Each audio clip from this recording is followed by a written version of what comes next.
Okay, so tonight I finally come to the point here of calibrating the seed drill. Um, like I said, this is the first time that I've used this method that I'm going to use. Um, so what I'm going to try to do is just kind of show you uh, here what I'm doing and try to get some video through the process here so that if any of you find this method of calibration helpful um, and want to try it yourselves or have never calibrated a seed drill or whatever, you can learn something from this maybe and be able to do it yourself. So first off, seed drill is usually, as far as the seeding rate, it is referenced in pounds. What I have here is the um, seeding chart for this drill. This is one of 3 books that came with this drill, but this is all um, seeding charts for different uh, grains and seed and grass seeds and different things here. Everything in here is by pounds per acre. So, um, so it's not by seeds per foot or seeds to the acre, etc. So in here I've got right here on this page is the soybean chart. There's, if you watched my previous video on the drill, this drill has a gearbox on it that you adjust with a lever. It's very simple. It's got 4 speeds. Um, so the slower the speed on the gearbox, the wider your fluted metering gauge, metering wheel in the seed cup has to be. So my goal here is to get the soybean seed as evenly spaced as possible without having them exactly one on top of the other and then a big skip. A normal planter, like a corn planter or a soybean planter, would use plates traditionally, which would allow only one seed at a time to go through. So what I'm trying to do is simulate the same thing. So I'm going to go to drive 4. And I'm going to narrow that fluted part that meters out the seed as narrow as I can in the seed cup. And what that'll do is allow as few seed as possible to come through, because as that fluted meter widens out, the better chance of 2, 3 plus seed coming out at the same time. So I'm narrowing, instead of being wide, I'm narrowing it down to to match that seed best I can. Also, what I did last night, I did oil the change, greased most of the seed drill. I will need to raise it up to grease a couple of things, but on each seed cup that I'm using, that's going to be planting soybeans, like I said, I blocked off every other one because this drill set on 7.5-inch spacing, so by blocking off every other one, that's giving me 15-inch spacing. So I'm on 15-inch rows is what I'm planting.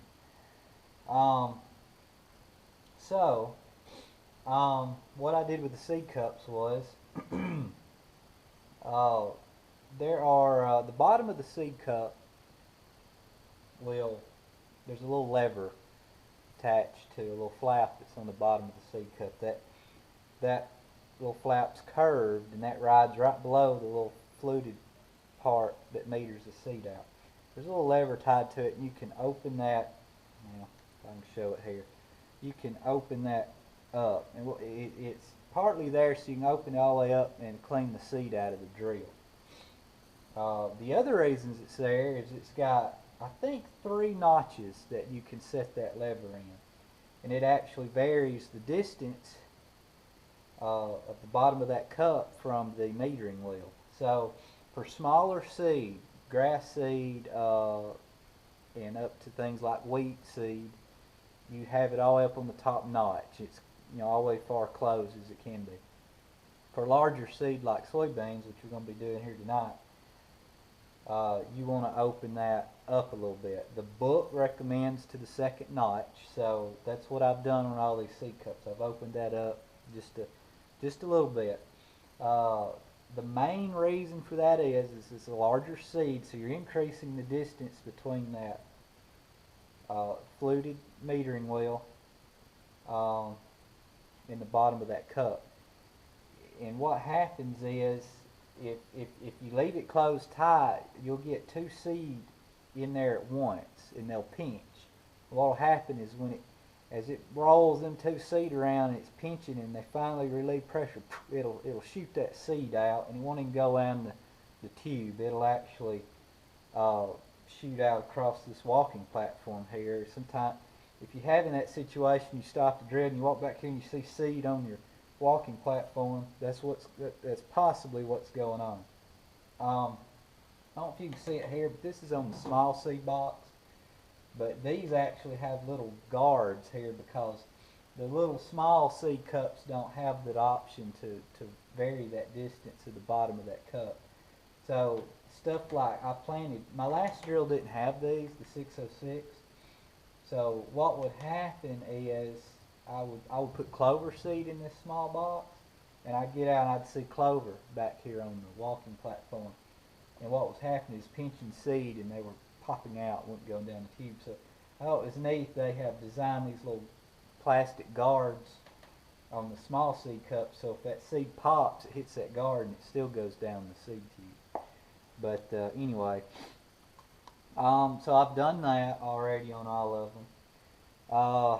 So the seed charts in pounds, what I'm trying to do tonight is do seed per row foot. And to do that, I'm going to use this method here with this graduated cylinder to do it. And you see these cups here that I have labeled with the there's two bean varieties here. I've got 3 samples of this variety and 2 samples of this variety here. So I'll explain that here in a minute. So since this is in pounds, to give me a starting point, I did need to look at this chart so I could set my drill to within a range that would put me in the ballpark of where I need to be, so I don't spend time hunting that. I will be tweaking that setting as I do these measurements, but at least this should get me in the ballpark. And plus, it's pretty much the same settings as the 606 NT was, so I kind of already know where it should be. But again, this chart helps you do that. Now, you may be saying or wondering, well, you're blocking off every other row. Instead of planting 15 rows that I've got here, I'm only planting 8. And this chart's for those 15 rows. How am I figuring that? Well, it's just basic math. Since I'm only using half of the drill, what I did was just doubled the weight of the seed, and went in here and found that point on the seed chart, and then used that setting, because I will be only using approximately half of the openers on the seed drill. So, okay, on the weight, not every variety and every type of soybean seed weigh the same. You know, when you speak of in pounds on most seed, like grass seed stuff, you get a 50-pound bag or a 60-pound bag, and then you kind of figure out your rate from there. On soybeans, we're going to be talking in units. Typically, a unit of soybeans is 140,000 seed per unit. Now, soybeans don't all just come in bags now. So a unit and a bag are are basically the same thing if it's done right. My seed that I've ordered this year came out of a bulk tote. If you don't know what that is, it's just a big plastic box that you can drive a forklift under, and it has a little door on the bottom of it, and it basically holds 45 units of soybean seed. So I then have my seed bagged out of those totes. They treat them. The seed I'll be using tonight has a fungicide and an inoculant already on the seed. So they're treated and then they're bagged. And when they bag them, they don't. Every bag doesn't weigh the same. They come out kind of odd. So basically, I'm going to be going off this 140,000 seed per unit number. Now, the tote that had the 45 units in it was marked, and it did tell me, and I don't have it with me. I took pictures of it on my phone because I haven't actually picked up the official seed yet. But when I went and got these two sample or partial bags of seed that was left from the bagging, I did see the pieces of paper. But on there, on that piece of paper, is a lot of information. It basically says, you know, there's 45 units to that bulk container of seed.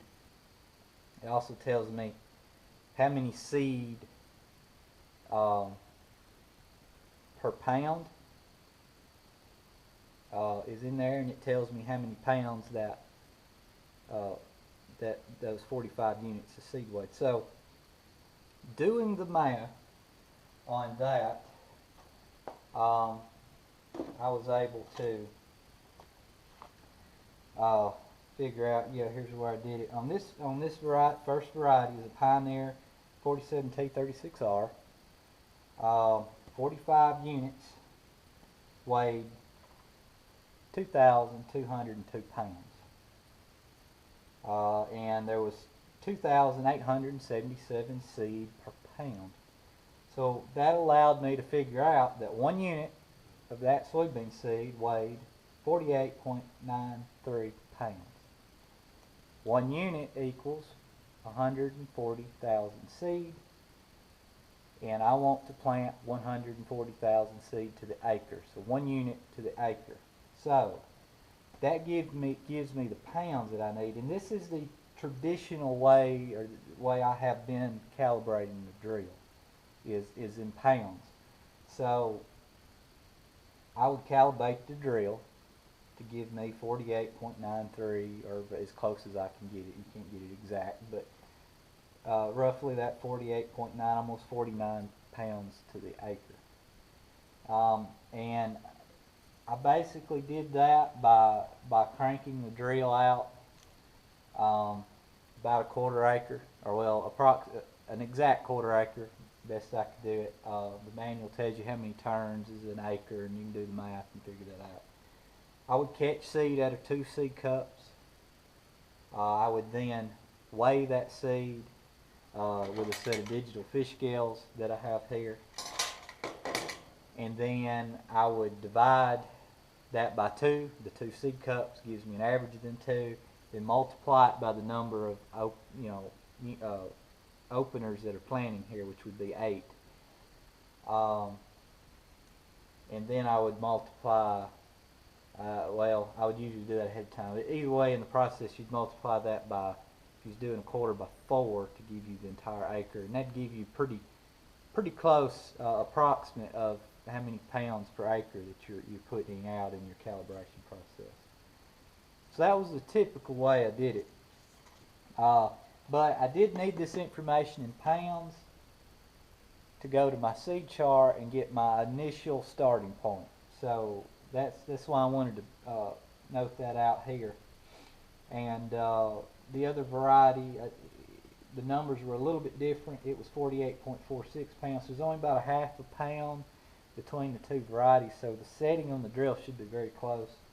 But I did find something interesting between the 2 varieties using the graduated cylinder method here. So I'll show you that here in a minute. The other part of the calibration that has to be done that you need is you need to figure out how far your drive wheel goes in one turn, one revolution. So if you watch some other videos, you notice I had a piece of masking tape on the wheel. That was where the other day went out on the drive on some good level ground, and I took two different measurements of the distance that the drill went in one revolution of that drive wheel. I also verified that my calibration crank and the drive wheel are a 1-to-1 ratio with each other. So that was very important too. If that ain't, I mean, for this particular drill, they should all be that way. But that needs to be, if you're using something, if you're using something other than the drive wheel, like actually jacking the drive wheel up and turning it, if you're using some other point on the drill, you need to make sure that's a 1-to-1 ratio so that math works out. What I found interesting with the drive wheel was, and I kind of already knew this is why I did it, I did a measurement with the drill down. So when this drill is down, the drive wheel is actually floating. There's no weight really on the drive wheel other than its own self and the arm that comes out and holds the drive wheel. So I did a measurement with the drill up and the drill down. With the drill up, which was full weight of the drill and my weights that's mounted, there's no seat in the drill. That squishes the tire down a little bit. So the drill effectively went 125 inches in one revolution of the tire. When I let the wheel down, the drill went 131 inches in one revolution of the tire. So the wheel actually came up off the ground a little bit when the weight of the drill was taken off of it. Well, it wasn't off the ground, but it wasn't flattened out. So that made the circumference of the tire bigger. Therefore, it went further in one revolution. So what I've decided to do, the drill's going to be in the down position in the field. That wheel will be kind of floating as a plant.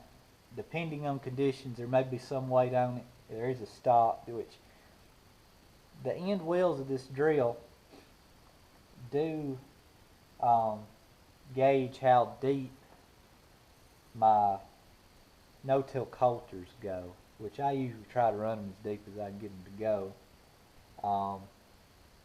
So they're typically, the end wheels will typically be floating and no weight on it. But if you get real soft conditions, there may be some weight, but it won't exactly be the whole weight of the drill. There will be some weight from the openers and the springs and the no-till coulters picking up on the drill. So what I decided to do was take the calculation, which was what I figured out is when I do this calibration, I want to simulate a 50-foot driving distance. So 50 feet equals 600 inches. So what I've done here is I took that 131 inches I came up with, multiplied it by 5. That'd be 5 turns of my calibration crank, and that gives me 655 inches. So that's 50 plus feet. That's over 50 feet. So that should give me enough seed to get a good sample to do my calibration with. But anyway, so I'll effectively be calibrating a 54-foot distance here. But I figured out that I need 218 seed in that 54 and a half foot distance, which would be an even excuse me, I got a frog in the throat, which will be a even 5 turns of my crank. So that gives me a good stopping point. You know, I start at a point, crank 5 times, and stop back at that same point. So having got to that conclusion, now there's one calculation I hadn't went over yet. I guess I ought to go over. This is something I got offline. how to calculate seeds per foot per row, per acre based on what your spacing is. So there's basically a calculation here that's your seeds per acre, which is how many seeds per acre you're looking for, which in my case would be 140,000 seeds, divided by 43,560, then multiplied by the row spacing, which in my case would be 15 inches, divided by 12. So you do two calculations here, multiply them by each other, and that tells you how many seed per foot. So this is 4.02 seed per row foot is where that calculation came from. And you can find that online if you know where to look. So that said, I finally got to my 218 seed point. So that is the number of seed that I'll be looking for when I turn that calibration crank 5 times. So what I did in the house is I sat down and counted out of this variety, the P47T36R, I wrote that wrong. There's 218 seeds in this cup. Same thing with these two cups. I wanted to do 3 samples because I wanted to see if there's any variance of these seeds when I put them in this graduated cylinder here. Again, this is a 100 milliliter graduated cylinder, and just a normal little funnel, plastic funnel. So I counted those out. So the next step to do was to put these in the graduated cylinder and find out, you know, how many milliliters. It's not really a fluid here, but find the mark here that these 218 seed come up to. And that'll be the mark that we're shooting for when I catch these seed out of the seed cups after 5 cranks. So what I did, you have to do this slow or they'll kind of stop up your funnel. I'll pour them here in the graduated cylinder.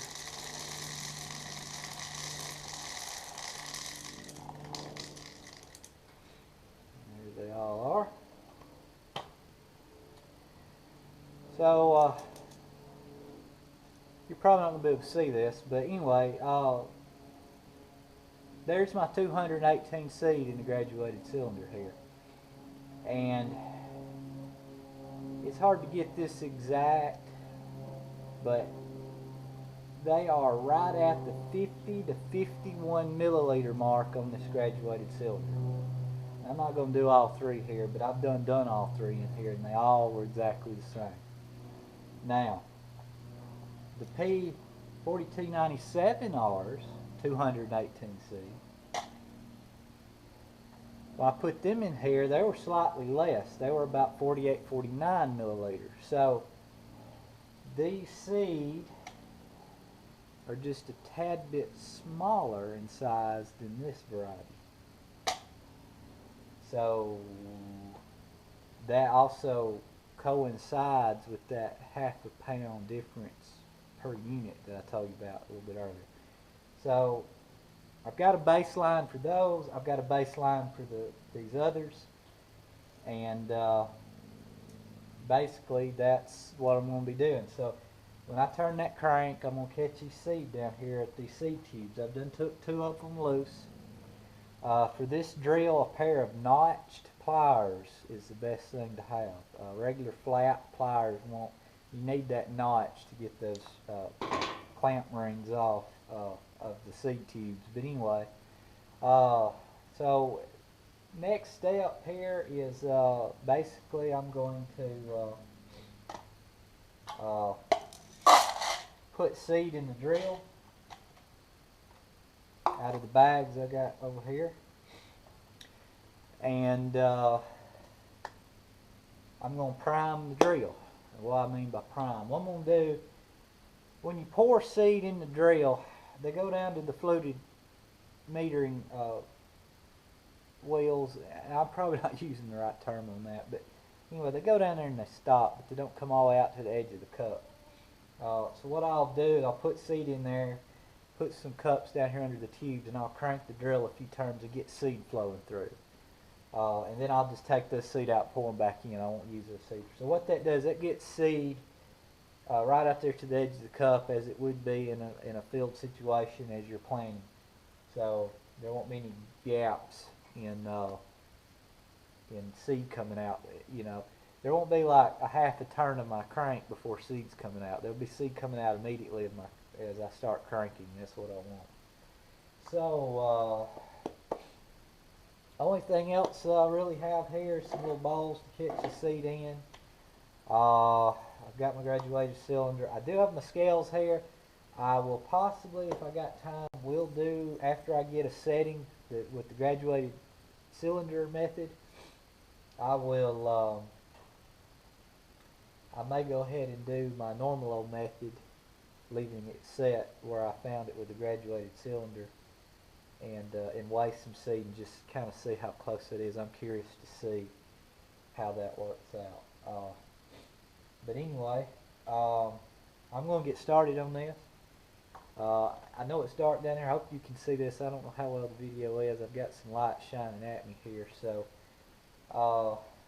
but I ain't got time to do it during the day, so it's got to be done here at night. So anyway, I'm going to go ahead and get some seed put in the drill and get started doing this.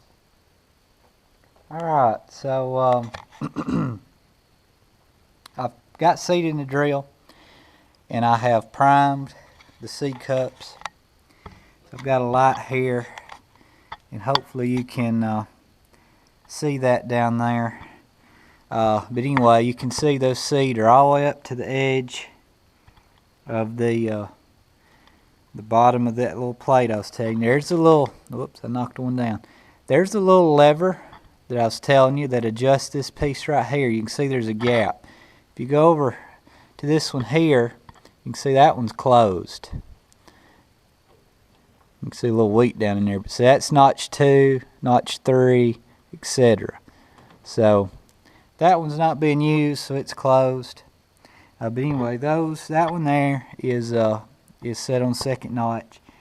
And as you can see, I've got the fluted part down here. If I can move this camera.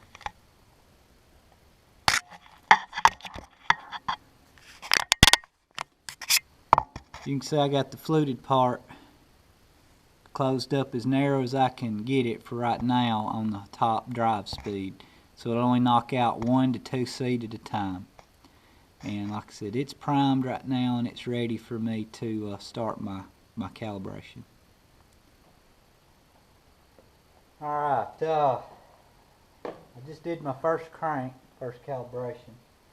Put them in another cup here, but anyway, I'm pleasantly surprised that is exactly on that 50-51 milliliter mark that I wanted it to be on.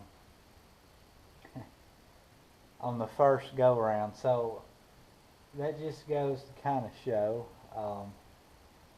all the advanced, I should say advanced, but the preparation done ahead of time in the math and everything, and figuring out exactly where it needed to be set worked out. Either that or I just got really lucky. But anyway, but yeah, so that's just one of them. I haven't done the second one yet, but number one is good.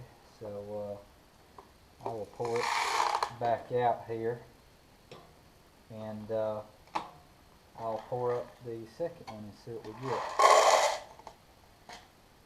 I have got a wheat seed or two in here that was left over in the tube, I guess, seed tube from last year, but anyway.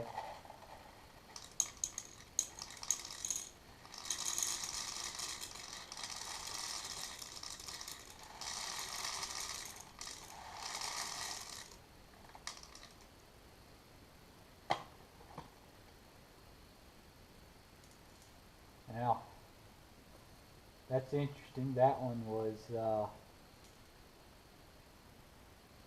That one's about 42, 43 milliliters, so that one's is much different. So what I need to do, like I said, I'm gonna do this a few times. I don't know if that one was fully primed or not, so I'm gonna do it again and make sure. You do need to wiggle your seed tube good. Make sure there ain't any seed in it before you pull your the balls you're using to capture the seed. But anyway, that one's a little shy, so I'm gonna see if it's consistent or not. I may want to put seed into another cup here and capture it as well, and see what my variances look like. So we'll try again. Okay, so I've done my second calibration of 5 cranks. The seed cup that was exactly on the first time was exactly on the second time. The seed cup that was low the first time is now actually a smidge high. It's about 52 milliliter mark there. So with no other adjustment. So the last time I probably didn't have it fully primed. I didn't take and look over there at it very good, but this is still very close. I'd rather it be a hair high than too low. So the other one is dead on, and this one is just a smidgen high. So at this point I'm starting to want to add a third one in here and just get a good average of what the 3 seed cups are doing. So but anyway, it appears to be working pretty good. Like I said, I hadn't made any adjustment yet, and it's very close to being dead on where I want it to be. So I will pull off another seed tube here and possibly add some seed here in a minute. I may do one more try on the 3, because that other one will have to be primed, and then I'll start measuring it. So I've done 3 here. I've got 3 balls now. The last crank I did the 2 with the third one running, which primed the third one. So on the 2, the second cup was just a very smidge high. The first cup was dead on. I still made no adjustment, but it's running very close. So I'm about to measure the 3 out this time and see where they are. I'm going to start with the one that's been running the closest here at the time. A little bit easier to pour them out of these cups. If you pour them in here too quick, it'll stop your little funnel up. So kind of got to pour them slow. I guess I could cut the end of this funnel off where it wouldn't clog up in there, but I can cut my little funnel. I might need it for something else. Alright, so we got them all. 49, 50 milliliter mark, so that looks good. That's 2 consistent times. That one was, I mean, just a smidge low, but still very close. Put that one back in.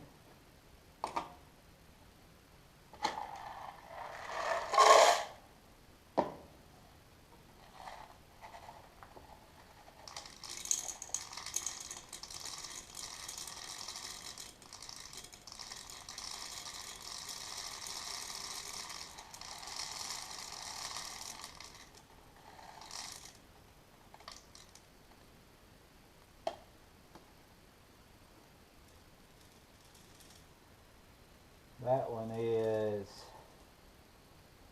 maybe a smidge high, the 51 or 2 milliliter point. That's still pretty close. Now I'll do the new one here, the third one. See where it is.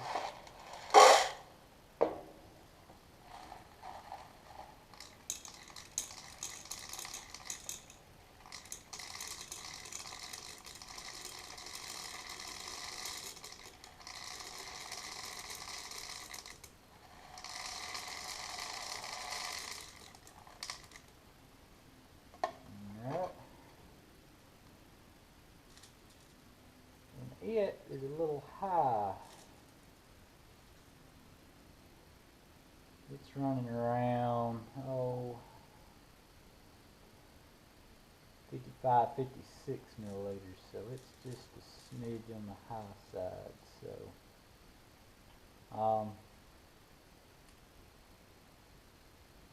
one of those things where I don't know exactly what, to make an adjustment to right now. I'll probably do another one here with the 3 and see what I get. Like I said, the 1 is fairly low to almost dead on. The other two, one's a smidge high and this one's a little bit too high.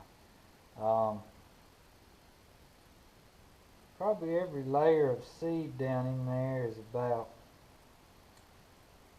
5, 6, 7, 8, 9 seed. Too high for that 54-foot mark, so have to do the math on that. But that'd be, say it's 10 seed, that'd be 229 seed, 10 seed higher than my 218. So anyway, it appears to be working. Like I said, I'm going to try to do my by weight method here at some point. But anyway, I'll keep at it here. Okay, so I've done the graduated cylinder method here several times now. It's not going to be exactly on every time. I'm shooting for this 50 milliliter mark on here. But what I found is it could be a hair above and a hair below each time, sometimes dead on. So I feel like this got me, pretty close to where I need to be. I did change from drive 4 to drive 3. I opened up my seed cups a little bit, which made the fluted little metering wheel in there a little bit wider. I wanted to see if that made things a little stable, and it looked like it was a little bit more consistent when I did that.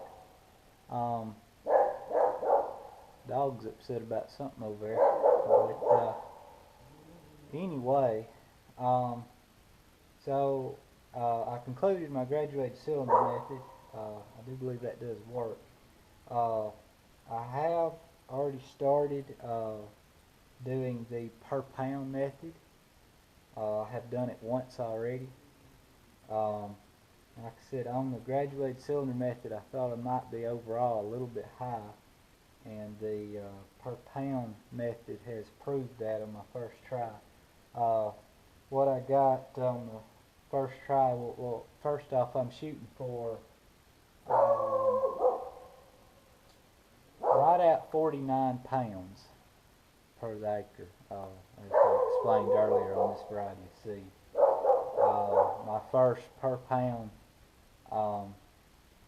run, doing three of the openers and dividing that, getting the average, and doing the math, worked out to be 50.6 pounds to the acre. So it was just slightly high. So what I did was I turned my on the front where I've got my setting there, I had it on 35, I bumped it down to 34 on the marker there, and I'm in the process of running the second per pound method. So I'm going to see how close that got me. Looking in my notes last year for the other variety that I have over there, which was one of the varieties I used last year, I had it set on 33 to give me the pounds per acre I needed. So it's looking like I'm running real close to the same. Like I said, this variety is a smidge heavier, so it needs to be a little bit heavier. But anyway, I'm going to go ahead and do this, finish up this per pound method. I'm actually having to crank out a 1/4 acre of seed and then do the math, weigh it and then do the math. So I'll finish that up, and hopefully it'll be close enough that it'll be ready to go to the field. Like I said, I already know I'm pretty close right now. When I do get to the field, I probably will need to make maybe minor adjustments. We'll see. The first field I start out on will be a little bitty field I got that's a set 2 acres. I know it's 2 acres, so usually I'll put 2 acres. I weigh out 2 acres worth of seed, put them in the drill, do that field, and I should have to put a little bit of seed in it before I get done, just so it don't run dry. If that works out, then I know I'm pretty well set where I need to be. Anyway, I hope this was helpful. Like I said, the per pound method, I know I didn't go into that too much, but basically it's just, cranking out a whole. You could do a whole acre, but that's a lot of cranks, or you can just crank out a partial acre and just do the math properly and it'll work out. Again, just use a set of digital fish scales here for that, and a bucket. Just make sure that you put your bucket on there and zero it out before you put your seed in, so that you get an accurate measurement on that. But anyway, thanks for watching. I know there's more than one way to skin a cat on calibrating a seed drill, but this is a couple of ways that I've done it here. Feel free to comment, add whatever you want. I might learn something, somebody else may find it useful. So anyway, for those of you that was wondering how to calibrate a drill, that's how I do it. So anyway, I'm going to finish this up and see where I'm at. Should be pretty much dead on, and I'm going to call it a night. See ya.